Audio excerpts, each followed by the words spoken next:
सभी साथियों को नमस्कार। सौम्या क्लासेज के यूट्यूब चैनल पे आपका हार्दिक स्वागत है। राजस्थान के करंट अफेयर्स में आज अपन पढ़ेंगे जीआई टैग के लिए राजस्थान की सांगरी चयनित। जो जीआई टैग है उसमें राजस्थान सांगरी को चयनित किया गया है। जोधपुर का करवट मंडलनाथ क्षेत्र चर्चा में क्यों आया। राजस्थान दल के ध्वजवाहक 38वें राष्ट्रीय खेलों में, जो 38वें राष्ट्रीय खेल हैं उनमें राजस्थान दल का ध्वजवाहक कौन था। राजस्थान दल का ध्वज लेके सबसे आगे कौन चल रहा था, ये अपन आज पढ़ेंगे। सभी साथी चैनल को लाइक और सब्सक्राइब करें, शेयर करें। अब अपन शुरू करते हैं। उत्तराखंड में आयोजित 38वें राष्ट्रीय खेलों में राजस्थान दल के ध्वजवाहक कौन बने। जो उत्तराखंड में आयोजित हो रहे 38वें राष्ट्रीय खेल उनमें राजस्थान दल के ध्वजवाहक कौन बने। श्याम सुंदर स्वामी, ओम प्रकाश मिठारवाल, मोना अग्रवाल, दिव्या कीर्ति सिंह राठौर। तो इसमें ओम प्रकाश मिठारवाल ध्वजवाहक बने, जो सबसे आगे दल का नेतृत्व कर रहे थे, ध्वज लेके चल रहे थे। जो ओम प्रकाश मिठारवाल हैं वो सीकर जिले के हैं। ओम प्रकाश मिठारवाल कहाँ के हैं, सीकर जिले के हैं। जो ओम प्रकाश मिठारवाल को 2022 में अर्जुन पुरस्कार भी मिल चुका है। 2022 में अर्जुन पुरस्कार ओम प्रकाश मिठारवाल को मिल चुका है, जो सबसे आगे ध्वज लेके चल रहे थे। 38वें राष्ट्रीय खेल 2025 उत्तराखंड में आयोजन 28 जनवरी 2025 से शुरू। 421 खिलाड़ी, राजस्थान दल के 421 खिलाड़ी जिनमें 120 अधिकारी। ध्वजवाहक ओम प्रकाश मिठारवाल 2022 में अर्जुन पुरस्कार मिल चुका है। मार्च पास्ट नियम सुरक्षा कारणों से प्रत्येक राज्य से अधिकतम 20 खिलाड़ी शामिल होंगे। अधिकतम प्रत्येक राज्य से 20 खिलाड़ी इसमें शामिल हो सकते हैं। आगे अपन देखते हैं। हाल ही में स्वामी केशवानंद राजस्थान कृषि विश्वविद्यालय बीकानेर के द्वारा किस उत्पाद को जीआई टैग के लिए चयनित किया गया है। राजस्थान का कौन सा उत्पाद है जिसको जीआई टैग के लिए चयनित किया गया है। बीकानेर रसगुल्ला, सांगरी, लाल मिर्च, नारियल तेल। तो इसमें सांगरी को जीआई टैग के लिए चयनित किया गया है। सांगरी जो खेजड़ी के पेड़ पे लगने वाला फल है, खेजड़ी के पेड़ पे लगने वाला सांगरी, जिसको जीआई टैग के लिए चयनित किया गया है। राजस्थान में पाया जाता है खेजड़ी, रोइडा, बबुल, ये सब प्रकार के पेड़ राजस्थान में पाए जाते हैं, जिसमें से सांगरी को कृषि विश्वविद्यालय द्वारा जीआई टैग के लिए चयनित किया गया है। जो राजस्थान कृषि विश्वविद्यालय बीकानेर है, ये राजस्थान का पहला कृषि विश्वविद्यालय है। राजस्थान का पहला कृषि विश्वविद्यालय कौन सा है, राजस्थान कृषि विश्वविद्यालय बीकानेर। राजस्थान में कुल 5 कृषि विश्वविद्यालय हैं। राजस्थान में टोटल 5 कृषि विश्वविद्यालय हैं, जिसमें सबसे पहला बीकानेर कृषि विश्वविद्यालय है। सांगरी को जीआई टैग मिलेगा। आवेदनकर्ता स्वामी केशवानंद राजस्थान कृषि विश्वविद्यालय। उत्पत्ति खेजड़ी का पेड़ से इसकी उत्पत्ति होती है। दस्तावेज चेन्नई स्थित जीआई रजिस्ट्री में 700 पन्नों का विस्तृत आवेदन, और आवेदन स्वीकार हो गया। आवेदन किया और आवेदन स्वीकार हो गया। मैं तो सांगरी को वैश्विक पहचान मिलेगी। इस जीआई टैग से सांगरी को वैश्विक पहचान मिलेगी, जैसे बीकानेरी भुजिया को मिली। बीकानेरी भुजिया हर कहीं उपलब्ध हो जाता है, वैसे ही सांगरी भी हर कहीं उपलब्ध हो जाएगी। मथानिया, जोधपुर की लाल मिर्च भी जीआई टैग के लिए चयनित हो चुकी है। जो जोधपुर की लाल मिर्च है मथानिया, वो भी जीआई टैग के लिए चयनित हो चुकी है। लाल मिर्च पिछले साल चयनित हो चुकी थी, और अब इसमें 16 उत्पादों को पहले जीआई टैग में चयनित हो चुके हैं। अब इसमें 5 और शामिल हो गए। अब टोटल 21 उत्पाद जीआई टैग के लिए चयनित हो चुके हैं। अगस्त 2023 में राजस्थान के 5 उत्पादों को जीआई टैग मिला था।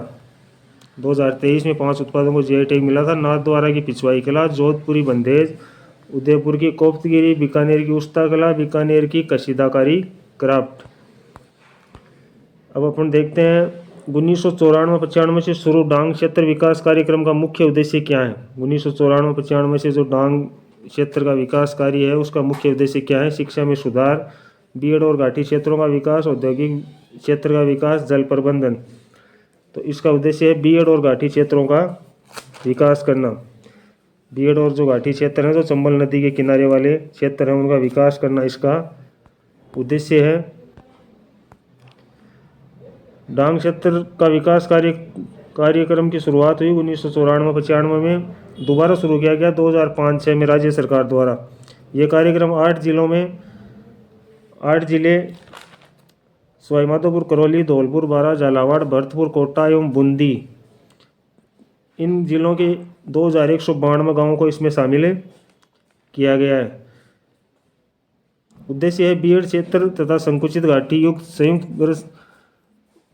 युक्त दस्युग्रस्त क्षेत्र को डांग क्षेत्र के नाम से जाना जाता है। जो घाटी क्षेत्र हैं उनको डांग क्षेत्र के नाम से जाना जाता है। ये पिछड़े हुए क्षेत्र हैं और उनमें विकास की गति प्रदान करने हेतु आधारभूत सुविधाओं को बढ़ाने के लिए निवेश की आवश्यकता है। ये पिछड़े हुए क्षेत्र हैं जिनको विकसित करने के लिए, इनमें सुविधाएं बढ़ाने के लिए आवश्यकता है। कोटा जिले के लाडपुरा और खैरादाबाद ब्लॉक की 14 ग्राम पंचायतों के 86 गाँव को इसमें शामिल किया गया है। कोटा जिले के जो लाडपुरा और खैरादाबाद ब्लॉक की 14 जो ग्राम पंचायतें हैं उनके 86 गाँव को इसमें शामिल किया गया है। अब अपन देखते हैं 27 से 30 जनवरी 2025 को माई महोत्सव का आयोजन किस जिले में किया गया। जो माई महोत्सव है 27 से 30 जनवरी, उसका आयोजन किस जिले में किया जा रहा है। डूंगरपुर, बांसवाड़ा, उदयपुर, प्रतापगढ़। तो इसका आयोजन बांसवाड़ा में किया जा रहा है। जो माई नदी है वो डूंगरपुर और बांसवाड़ा दोनों में जाती है, लेकिन बड़ा भाग इसका कहाँ है, बांसवाड़ा में। बांसवाड़ा में माई नदी का बड़ा भाग होने के कारण जो माई महोत्सव है वो बांसवाड़ा में आयोजित किया जा रहा है।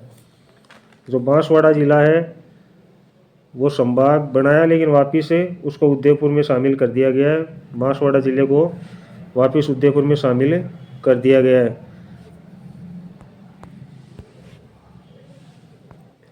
माई महोत्सव बांसवाड़ा आयोजन 27 से 30 जनवरी 2025। Mango festival Banswara. बांसवाड़ा के आनंदपुरिया व जगतपुरिया भूकिया में सोने की खान ई नीलामी। बागीदोरा विधानसभा बांसवाड़ा से उपचुनाव में बीएपी के जयकिशन पटेल जीते। जो सबसे अधिक 16 विधानसभा में सबसे अधिक मतदान वाला विधानसभा क्षेत्र कुशलगढ़ बांसवाड़ा था।